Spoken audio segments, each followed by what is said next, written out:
Hello Crypto Fam. So share ko lang yung pinakamadaling paraan kung paano kayo mag-swap ng crypto. So dalawang crypto na magkaibang blockchain o magkaibang network, pwede mo siyang iswap gamit itong CoinEx Swap. So makita nyo rito, gamit ko ay web version ng CoinEx. At congrats sa mga sumabay sa BTC. Umabot na siya ng 62K this week. At dun nga sa pagka-swap mo ng dalawang crypto sa magkaibang chain, mura lang yung fee, mabilis lang. So gawa lang kayo ng account sa CoinEx. Madali lang siyang gawin. Email lang ang kailangan mo. Yan, click mo lang itong register now. Tapos gawa ka ng sariling password. Then sign up ka lang. Or pwede mong gamitin itong sign up with Google para mas mabilis yung inyong pag-sign up. Then SIM card, bind mo lang yan, at o kaya 2FA bind para makagawa ka na ng account.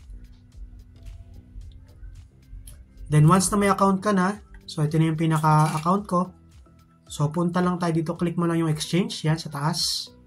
Then click mo yung swap. Then swap ka ng token na available sa iyong assets. So pwede ka mag-deposit dito. Click mo lang yung deposit, o kaya dito sa may taas, yan yung assets. Then click mo lang yung deposit. Tapos kung anong crypto yung gusto mong i-deposit, halimbawa USDT. Yan. So ganun lang siya kadali sa pag-deposit. Then once na may laman na yung inyong CoinEx account, so pwede ka nang mag-click dun sa swap. Then halimbawa, sa ngayon meron tayong SU. Yan. Then kung anong token ang gusto mong i-swap. So yung SU ay meron niya sariling network. Then, halimbawa, Solana yung gusto nating iswap. So, try tayo. 1 Solana, 1 SU. Yan. Then, pwede mo na yung i-swap. So, ang gandahan din nito guys ay minimum ay 1 USDT lang yung pwede mong iswap. So, minimum. So, kumbaga, pinakababa niya ay 1 USDT. So, talagang pwede sa newbie. Yan. Confirm lang natin. Yan.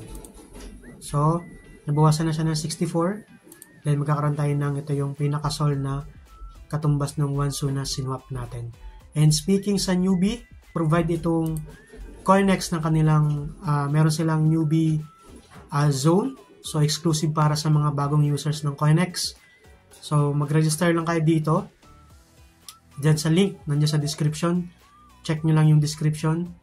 Nandiyan yung link natin para sa mga newbie. So, mag-register lang kayo sa CoinEx, then meron silang mga guide dito para maklaim mo yung 100 USDT na vouchers. Open siya for newbie. If may account ka na, hindi ka makakasama dito. So, yan lang siya guys.